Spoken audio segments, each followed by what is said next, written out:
사랑하는 성도 여러분, 여러분은 하나님의 사람입니다. 아멘. 하나님의 은혜와 사랑을 받은 자들인 것이죠. 우리는 하나님을 믿는 사람들입니다. 왜냐하면 그 하나님의 심어진 말씀이 우리 안에 있기 때문입니다. 그래서 야고보 사도는 1장 21절에 우리로 하여금 심어진 말씀을 받은 자들이다. 하나님의 말씀이 우리 안에 새겨져 있는 자들이다 라고 말씀하고 있습니다. 그리고 이 심어진 말씀은 우리로 하여금 자유롭게 하여 하나님의 율법을 아름답게 지켜나가는 자들이다 라고 말씀하고 있습니다. 날마다 그 하나님의 말씀을 들여다보고 새기면서 그 말씀을 실천해 나가는 사람들이라고 말씀하고 있습니다. 그러므로 우리가 때로는 우리 여러 가지 성정과 성격과 여러 가지 갈등과 아픔과 여러 가지 상황들이 있겠지만 그러나 우리는 한결같이 겸손함으로 살아가려고 합니다. 하나님의 사람이니까요. 우리는 또한 약자를 보호하면서 살아가려고 합니다. 왜냐하면 하나님께서 이웃을 사랑하라라고 말씀하셨으니까요. 또한 우리는 세속에 물들지 아니함으로 살아가려고 합니다. 왜냐하면 세상은 하나님이 원하시는 뜻을 따라 움직여 나가는 세상이 아니니까요. 그러므로 우리는 교회 안에서 차별하지 아니하고 도리어 긍휼히 여기며 서로를 불쌍히 여기며 살아가는 사람들이라고 말씀하고 있습니다. 여러분은 믿음을 가진 자들입니까? 여러분 하나님을 믿으십니까? 그렇다고 한다면 하나님을 믿는 믿음이 우리를 통해 증거되고 드러난다라고 이 야고보 사도는 말씀해 주고 있습니다. 특별히 참 믿음이 무엇인가? 그 믿는 믿음으로 살아간다는 것이 어떠한 것이냐? 바로 행함을 보이는 믿음이 참 믿음이다라고 야고보 사도는 우리에게 말씀해 주고 있습니다. 야고보 사도는 믿음이 있다고 말하지만 행함이 없으면 무슨 유익이 있겠는가라고 묻고 있습니다. 그러면서 예를 들고 있죠. 15절, 16절에 말씀합니다. 만일 우리 형제 중에 너무나 가난하고 고통스럽고 힘들게 살아가는 사람이 있어요. 먹을 것이 없고 입을 것이 없는 그런 형편의 어려움에 있는 사람이 있다라고 생각해 보십시오. 그런데 그 사람에게 가가지고 너 왜 그렇게 춥게 있냐? 옷 좀 입어라. 너 왜 그래 배고파하냐? 가서 사 먹어라. 그렇게 묻고 있다고 한다면 그 사람을 위해서 무슨 유익이 있겠느냐라고 말씀하고 있는 것이죠. 우리는 때때로 이러한 삶을 살아가고 있는 것이 아닌가 성경은 우리에게 묻고 있습니다. 너 자신만 보고 너 형편이 괜찮다라고 생각하면서 딴 사람도 그런 상황에 있을 거라고 생각하는 것은 착각일 수 있다라고 하나님의 말씀은 우리에게 묻고 있습니다. 나는 따뜻한 집에 거하고 좋은 옷을 입고 그렇게 평안히 살아가고 있는데 다른 사람들도 그럴 것이다 라고 생각하면 안 된다는 것이죠. 그래서 그 사람의 형편과 상황을 직접적으로 물어보고 공감해주고 이해해주고 함께 나누는 마음을 가질 수 있는 것, 그것이야말로 진정 그 사람을 위한 것이다 라고 말씀하고 있습니다. 우리는 자칫 잘못하면 이런 믿음을 가질 수 있다는 것이죠. 내가 생각하는 믿음. 그냥 나만 좋으면 되는 믿음. 그러한 믿음을 사유화된 믿음이라. 하나님이 원하시는 믿음이 아니라 내가 가진 그 믿음일 수 있다는 것이죠. 그러므로 우리는 우리 자신들의 상황들을 하나님 앞에 깊이 살펴보면서 내가 생각하는 믿음이 아니라 하나님이 생각하는, 하나님이 원하시는 믿음이 무엇인가 하는 것을 돌아보아야만 합니다. 그리고 하나님이 기뻐하시는 바른 믿음이 무엇인가 하는 것을 생각해 보아야 합니다. 그리고 하나님께서 원하시는 것을 우리가 실천하며 드리는 믿음이 되어야 하는 것이죠. 여러분, 하나님을 믿으시죠? 하나님을 믿는다고 한다면 가장 기본적으로 드러나는 행동과 태도가 무엇일까요? 바로 예배일 것입니다. 하나님은 자기 백성들을 향해서 예배하러 나아오라라고 말씀하셨기 때문에 그렇습니다. 왜 이스라엘 백성들을 애굽에서 출애굽하도록 하나님 요청하셨습니까? 내 백성들로 나오게 하여 나를 예배하도록 하기 위해서 하나님은 이스라엘 백성들을 불러내신 것이죠. 그러므로 이스라엘 백성들이 애굽에서 벗어나서 하나님의 나라를 이루었다는 것은 하나님께 예배하기 위한 목적을 따라 나온 것임을 말씀해 주고 있습니다. 우리가 믿는 믿음의 자녀라고 한다면 우리의 행위를 하나님을 향해 드려야 할 것입니다. 그 행동이 보여야 할 것입니다. 어떤 행동으로 보여야 하냐? 가장 우선적으로 예배를 소중히 여기는 것으로부터 시작되는 것입니다.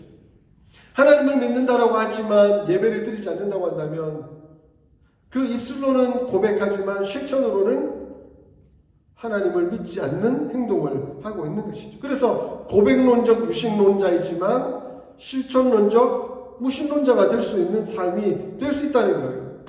나는 하나님을 믿고 있다고 하는데 네 행동을 보니까 하나님 없는 것 같은데? 신을 믿는다는 것, 하나님을 믿는다는 것은 신이 존재한다, 하나님을 믿는다라는 인식적인 차원 정도가 아닙니다. 말로의 그런 인정 정도가 아닙니다.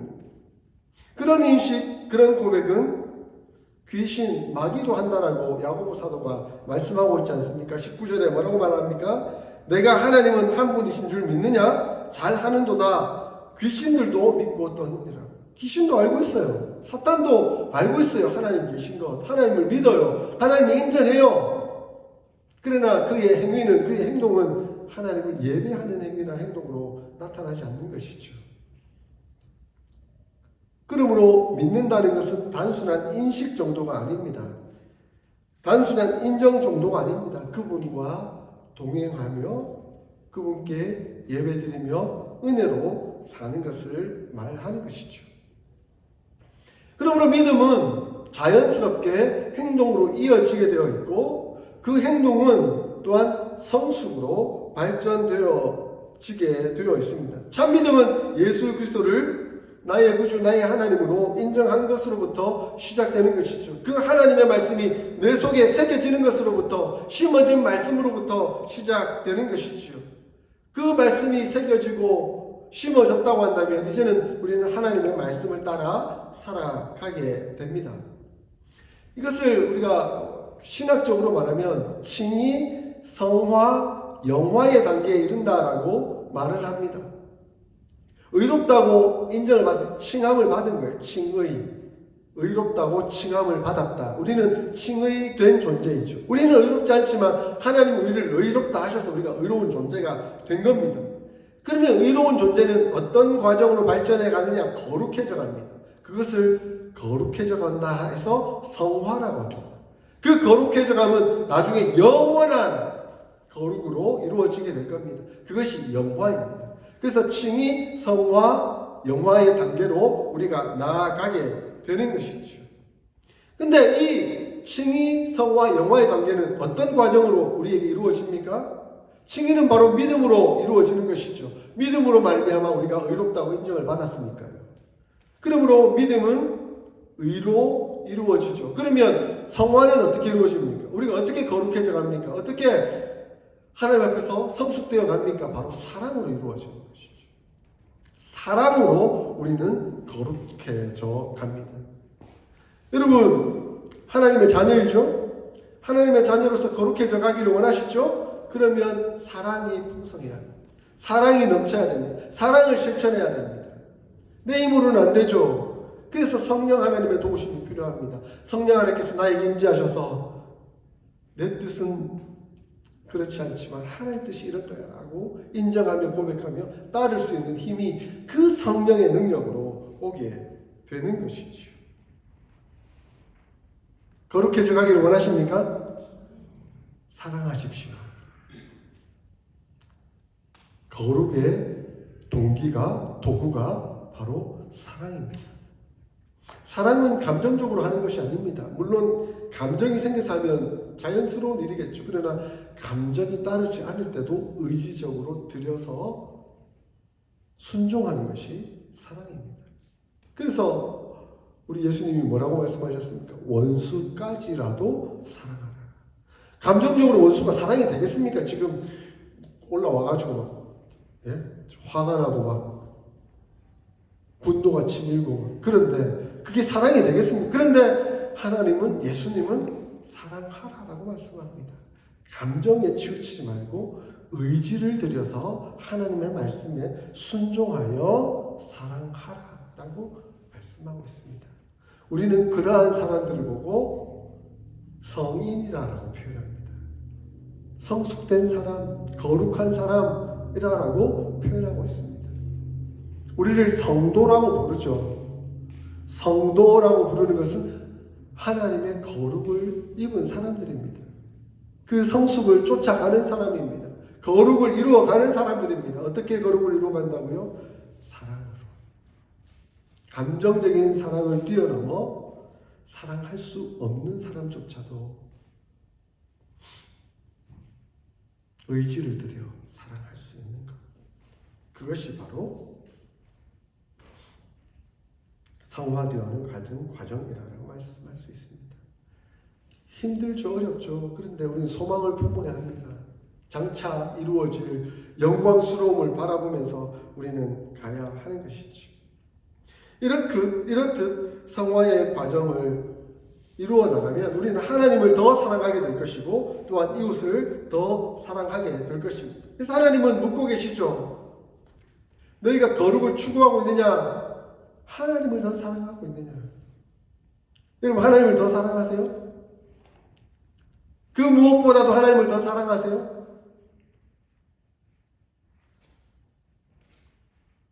참 쉽지 않은 문제입니다. 이 우선순위의 문제. 하나님을 정말 사랑하느냐? 하나님을 최우선순위에 두느냐라고 야고보 사도는 묻고 있습니다. 돈이나 권력이나 명예나 그 어떤 것보다도 하나님을 더 사랑하느냐, 최우선 순위에 두고 있느냐, 야고보 사도는 묻고 있습니다. 그러면서 누구의 예를 들고 있느냐? 아브라함의 예를 들고 있습니다. 아브라함은 최우선 순위를 하나님께 드린 사람입니다. 그런데 그가 처음부터 들었느냐? 그렇지는 않는 것 같아요. 21절에 우리 조상 아브라함이 그 아들 이삭을 제단에 바칠 때에 행함으로 의롭다 하심을 받은 것이 아니냐라고 말씀합니다. 그리고 22절에 믿음이 그의 행함과 함께 일하고 행함으로 믿음이 온전하게 되었다라고 말씀합니다.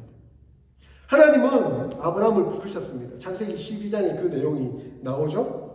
여호와께서 아브라함에게 이르시되 너는 너의 고향 친척과 아비 집을 떠나서 내가 내게 보여줄 땅으로 가라. 내가 너로 큰 민족을 이루고 내게 복을 주어 내 이름을 창대하게 하리니 너는 복이 될지라 라고 말씀하면서 아브라함을 부르셨습니다. 그런데 아브라함과 그의 아내 사라가 자식을 못 낳아요. 너가 열국의 아비, 큰 민족이 되겠다. 그의 아버지가 되겠다라고 말씀하셨는데 자식을 못 낳아요. 아마 아브라함을 생각했을 것 같아요. 그와 함께 떠났던 조카 롯이 내가 자식 못 놓으니까 이 롯을 통해서 그러면 자식을 놓고 그냥 뭐 내 양자 삼아서 그렇게 큰 나라를 이루어 갈 것인가? 그런데 나중에 땅을 차지하면서 막 종들끼리 싸우고 우물 파다가 서로 싸우고 하다가 아이고 너하고 같이 못 살겠다. 야, 이렇게 하다가는 같이 망하겠다 해서 네가 동쪽으로 가면 난 서쪽으로 가고 응? 네가 좌로 가면 나는 우로 가겠다라고 하고 결국 롯과 헤어집니다. 그러면 아브라함이 어떻게 열국의 아버지가 될 수 있겠는가? 아브라함은 또 생각합니다. 그래도 나 자식이 없으니까 내 종 중에 제일 똑똑한 저 엘리에셀이라는 저 종을 통해서 그냥 내가 양자 삼아서 자식 놓고 그렇게 내가 뭐 하겠습니다. 하나님은 그렇게 말씀하지 않으셨는데. 아니다. 나는 너희의 자식을 통해서 큰 민족을 이루겠다라고 하나님은 다시 약속해 주십니다. 그래서 아브라함이 하나님을 믿으니 하나님은 그 믿음을 의로 여기셨더라라고 창세기 15장에 말씀하고 있습니다. 그러면 하나님을 믿고 따라가야죠.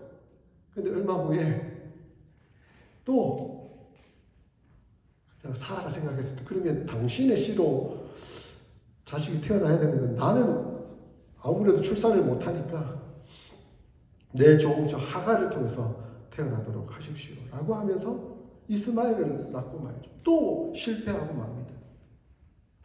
그러나 하나님의 뜻은 다른 데 있었었죠. 결국 그가 99세에 아내 사례를 통해 임신하도록 하시고 100세에 아들 이삭을 낳게 됩니다. 얼마나 귀한 아들이에요. 약속을 받은 아들. 가장 늙었을 때, 내 가망 없다 했을 때 그 하나님의 약속이 지켜져서 드디어 이삭을 낳았습니다. 그런데 하나님이 뭐라고 말씀하십니까? 이삭에게. 아브라함에게. 네 아들 이삭을 내게 바쳐라 라고 말씀합니다. 정확한 단어는 이렇게 말씀하고 있습니다. 22장 2절에 창세기 22장 2절에 내 사랑하는 독자 이삭을 데리고 모리아 땅으로 가서 내가 내게 일러준 한 산 거기서 그를 제물로 드리라 라고 하나님께서 아브라함에게 말씀하고 있습니다. 내 사랑하는 독자 이삭을 내가 지정하는 산에 와서 바쳐라 라고 하나님은 말씀하고 있습니다. 아브라함에게 있어서 재산이 가장 큰 것이었을까요? 그 늙은 나이에 아브라함에게 있어서 가장 중요한 최고의 가치는 무엇에 있었을까요? 그의 아들 이삭에게 있었을 것입니다. 이삭은 그에게 전부였어요. 모든 것이었어요. 그런데 하나님이 귀하게 줄 때는 얹고 다시 뺏겠다라고 말씀하고 있어요. 바쳐라 라고 말씀하고 있어요. 그것도 번제로 드리라, 불태워 드리라고요? 아니, 하나님은 사람 인신제사를 좋아하시는 분이에요. 사람을 불태워서 제사로 드리라고요? 그게 말이 돼요?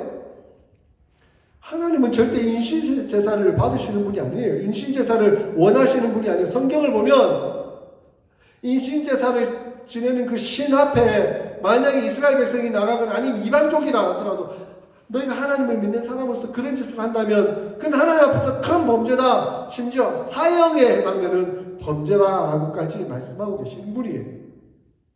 그런 하나님께서 인신제사를 원하셨다는 것은 말도 되지 않습니다. 근데 하나님은 아브라함에게 자식을 바치라라고 말씀하고 있습니다. 이 바치라라는 명령은 아브라함에게 너희에게 있어서 가장 소중한 것이 무엇이냐? 너희에게 있어서 가장 중요한 가치가 무엇이냐? 너희에게 있어서 가장 우선순위가 무엇이냐라고 묻고 계셨던 것입니다. 아브라함은 그걸 알았기 때문에 너무나 고통스럽고 힘들고 아픈 것이었지만 하나님을 최고로 하나님을 최우선 순위에 두었기 때문에 그 하나님의 명령을 따르고 있습니다. 그래서 아브라함은 제단을 쌓고 나무를 벌려놓고 그 아들 이삭을 결박하여 그 제단 나무 위에 놓고 손을 내밀어 칼로 잡고 그 아들을 잡으려 할 때 성경에 보니까 이렇게 나와요. 여호와의 사자가 하늘로부터 다급하게 아브라함아 아브라함아 그렇게 부르고 계십니다. 하나님은 아브라함의 행동하는 그 믿음을 보셨던 것이죠. 실천하는 그 믿음을 보셨던 것이죠. 아브라함이 내가 여기 있나이다 라고 대답하자 하나님의 사자는 그 아이에게서 내 손을 대지 말라. 그에게 아무 일도 하지 말라. 내가 내 아들 내 독자까지도 내게 아끼지 아니하였으니 내가 이제 내가 하나님을 경외하는 줄을 알았노라 라고 말씀하고 있습니다. 하나님은 아마 아브라함의 중심을 보고 계셨을 거예요. 내가 믿는다고 하는데 그 믿는 믿음이 이렇게까지 요구하는 그 상황에서도 순종할 수 있는 믿음이냐라고 하나님은 묻고 계셨던 겁니다. 아마 옛날에 쉽게 주어졌다면 그것을 못했을 것 같아요. 그런데 과정을 거쳐오면서 우리 하나님께서 나를 어떻게 인도해 주셨고 내가 이렇게 실패하는 그 와중에도 어떻게 회복시켜 주셨으며 결국에는 아들을 주셨고 그 아들을 통해서 역사하시는 하나님, 그 하나님은 나에게 절대적인 존재시고 말씀하신 대로 순종했을 때 내 모든 것을 은혜로 인도하시는 분이다 하는 그 고백을 드리며 그가 성숙해 왔던 것이죠. 비로소 성숙해 온 그 과정 속에서 이제 모든 것을 하나님께 드릴 수 있는 그 상황까지 오게 된 것입니다. 이제 그 무엇보다도 하나님이 최우선순위에 있습니다 하는 것을 아브라함이 보여주었고 하나님은 그것을 그의 믿음으로 인정해 주셨습니다. 그러므로 믿음은 하나님을 사랑하는 행위, 행함, 순종으로 나타나고 있습니다. 24절에 사람이 고백한 대로 행하는 것을 통해 의롭다 하심을 받게 되고 말로만의 믿음으로만은 아니라라고 말씀하고 있습니다. 그리스도인에게 있어서 믿음은 사랑과 소망으로 이어지게 되어 있습니다. 믿음만 존재하는 것이 아니라 믿음과 사랑과 소망은 함께 가고 있다는 것입니다. 그러므로 우리가 믿고 있다면 하나님을 사랑하는 것이고 믿고 있다면 하나님을 사랑하기에 나타나는 행동과 순종이라고 말씀하고 있습니다. 그 순종, 그 사랑, 그 아름다운 태도는 결국 서로 간의 아름다운 사랑으로 이어지게 되어 있습니다. 하나님을 사랑하는 사람들끼리 서로를 돕고 위로하며 하나님의 뜻이 이루어지도록 함께 나아간다는 것입니다. 그래서 25절을 보면 기생 라합의 믿음이 나오는 것을 보게 됩니다. 기생 라합 잘 아시잖아요. 그녀는 비록 이방인이었지만 하나님을 믿는 여인이었습니다. 직업적으로도 너무 비천하고 안타까운 형편에 있었던 사람이었습니다. 그러나 그녀는 하나님을 믿고 하나님께서 내 인생을 구원하시며 은혜로 인도해 주실 것이라는 믿음을 가지고 있었습니다. 그 믿음을 가지고 있었기에 하나님의 사람 이스라엘 정탐꾼이 그 여리고 성 정탐을 왔을 때에 그를 보호하고 하나님의 뜻이 이루어지도록 돕고 협력하는 아름다운 일들을 이루어냈던 것이죠. 그러므로 하나님을 믿는 믿음의 사람은 하나님을 사랑하기에 또한 하나님을 사랑하는 사람들을 사랑하고 협력하여 아름답게 하나님의 뜻을 이루어 나아가는 사람들이다 라고 정리할 수 있겠습니다. 사랑하는 성도 여러분, 저와 여러분들은 믿음을 가진 사람들입니다. 이 예배를 통해, 이 예배를 드리는 행위를 통해, 행동을 통해 우리의 믿음을 표현하고 있습니다. 그러므로 예배를 더욱더 소중히 여겨 주십시오. 찬양이라는 행동, 기도라는 행동, 헌신과 결단이라는 행동을 통해 우리의 믿음이 더욱더 표현되기를 원합니다. 드러나기를 소원합니다. 말로만이 아니라 우리 머릿속에 잠재된 의식 속에서만이 아니라 관념적인 그 지식의 믿음이 아니라 진정한 믿음으로 드러나기를 소원합니다. 제가 어떤 식당을 운영하는 한 사모님을 만난 적이 있습니다. 부부가 미국에 와서 뭐 이렇게 일을 하다가 남편이 신학을 하게 되면서 목사가 되셨어요. 그리고 자기는 자연스럽게 사모가 된 거죠. 그리고 교회를 함께 했어요. 근데 교회를 하다가 교회가 뜻대로 잘 안 됐던 것 같아요. 많이 힘들으셨던 것 같아요. 그래서 목회를 그만두고 지금 식당을 운영하고 계셨어요. 근데 제가 그분을 만났는데 와, 목사에게 얼마나 잘 가르치시는지, 예수님이 누구이신지, 하나님이 누구이신지, 성경이 무엇을 말하고 있는지 막 저에게 엄청나게 설명하더라고요. 그래서 제가 물었죠. 지금 교회는 어느 교회를 잘 출석하고 계세요? 물었더니 교회는 안 나간대요. 하나님에 대해서 너무 잘 알고 예수님에 대해서, 성경에 대해서 막 목사에게 가르칠 만큼 지식은 풍부한데 하나님이 말씀하신 대로 교회는 안 나가는 거예요. 교회는 안 나가고 섬기지도 않고 순종하지도 않는 거예요. 그냥 자기가 생각하는 신앙, 자기가 그냥 사유화된 그런 신앙으로 신앙생활을 하고 있는 거예요. 예배도 없고 교제도 없고 섬김도 없고 사랑도 없고, 물론 신앙생활 하다가 상처를 받을 수도 있고 안타까운 형편에 놓여질 수도 있습니다. 그래서 잠시 교회를 멈출 수는 있겠지만 그 멈춘 상태에서 영원히 가면 안 됩니다. 그건 하나님 뜻이 아니니까요. 그건 믿음이 아니니까요. 그러므로 하나님을 믿고 하나님의 은혜 가운데 살아가는 사람이라고 한다면 회복되어야 되죠. 예배가 회복되고 교제가 회복되고 섬김이 회복되고 사랑이 회복되고, 그러므로 하나님 기뻐하시는 그 뜻이 이루어지도록 우리가 함께 나아가야 하는 것이죠. 그러므로 야고보 사도는 결론적으로 뭐라고 말하고 있습니까? 영혼 없는 몸이 죽은 것 같이 행함이 없는 믿음은 죽은 것이니라 라고 말씀하고 있습니다. 하나님을 믿고 있다면 하나님의 말씀에 나타난 예배와 교제와 사랑과 은혜가 우리의 삶을 통해, 우리 행동을 통해 아름답게 드러나고 실천되어야 된다라고 말씀하고 있습니다. 이 아름다운 행위, 행동, 실천이 우리 어스틴 사랑의 교회 모든 성도들을 통해서 나타나기를 소원합니다. 지금까지 그런 모습 잘 보여주셔서 감사합니다.